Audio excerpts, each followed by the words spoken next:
இயேசுவுக்கு பிரியமானவர்களே, மீட்பின் பயணம் என்ற ஒரு புதிய பயணத்தை உங்களோடு இணைந்து தொடங்குகிறேன். இன்று நாம் தவக்காலத்தை தொடங்குகிறோம்.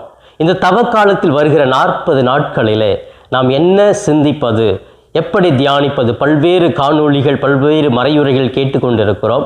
ஆனால் இந்த சமூக ஊடகத்தின் மூலமாக ஒரு சிறிய செய்தியை ஒவ்வொரு நாளும் பகிர்ந்து கொள்ள விழைகிறேன்.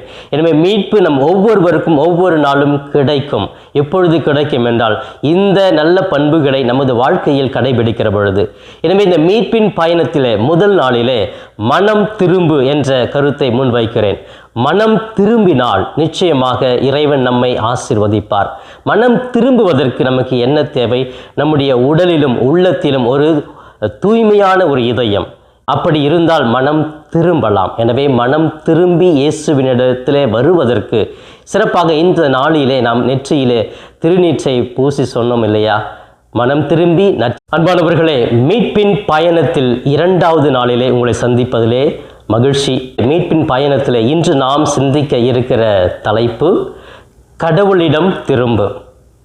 நாம் கடவுளிடத்தில் திரும்ப வேண்டும். தவக்காலத்திலே எண்ணற்ற மக்களிடத்தில் நாம் திரும்பி கொண்டிருக்கிறோம். ஆனால் கடவுளை பார்த்து திரும்பிட்டோம் அப்படின்னு சொன்னால் அவரிடத்தில் ஓடி வருவோம். பாவத்திலிருந்து ஓடி வருவோம், தீய செயல்களிலிருந்து ஓடி வருவோம், தீய நாட்டங்களிலிருந்து ஓடி வருவோம். நான் கடவுளை இன்று தவக்காலத்தின் 2வது நாளிலே திரும்ப முடிகிறதா? நம் லூகாஸ் நற்செய்தியில் படிப்போம், மூதாரி மைந்தன் தன்னுடைய தந்தை இடத்திலே திரும்பி ஓடி வருகிறானே, தந்தை அவனை அரவணைத்து அவனுக்கு தேவையானது செய்கிறார் இல்லையா? அதை போன்று நான் கடவுளிடம் திரும்பி வருவதற்கு இந்த மீட்பின் பயணத்தில் 2வது நாளிலே என்ன முயற்சிகள் எடுக்கப் போகிறேன்?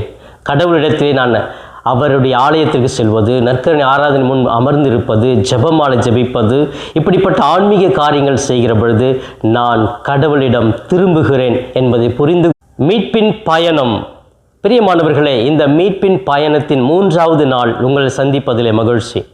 இந்த மீட்பின் பயணத்தை தொடங்குவதற்கு இந்த நாளில் நமக்கு என்ன தேவை என்றால், மாற்றம் இதயத்தில் தொடங்கட்டும். நம்முடைய மாற்றம், நாம் பெரிய மாற்றத்தை அடைய வேண்டும் என்று விரும்பினால் அப்படியே வெளித்திறமையான மூளையிலிருந்து அப்படியே நினச்சா நான் திருந்திடணும். குடிக்கிறவங்களாம் சொல்லுவாங்க இல்லையா, நாளிலேருந்து நான் குடிக்க மாட்டேன். இந்த மாற்றம் எங்கேருந்து உருவாகுதுன்னா மூளையிலிருந்து உருவாகுது. அந்த நேரத்தில் சொல்லிடும். ஆனால் இதயத்திலிருந்து ஒரு மாற்றம் வருகிறது என்றால் அது நிலையாக இருக்கும், உறுதியாக இருக்கும். எந்த ஒரு மாற்றமாக இருந்தாலும் இந்த தவக்காலத்திலே அது என்னுடைய இதயத்திலிருந்து தொடங்குகிறதா என்று சிந்திப்போம். அப்படி இதயத்திலிருந்து மாற்றத்தை தொடங்க இந்த நாளை இறைவன் பாதம் ஒப்புக் கொடுத்து அவருடைய மீட்பை பெற்றுக்கொள்ளுவோம்.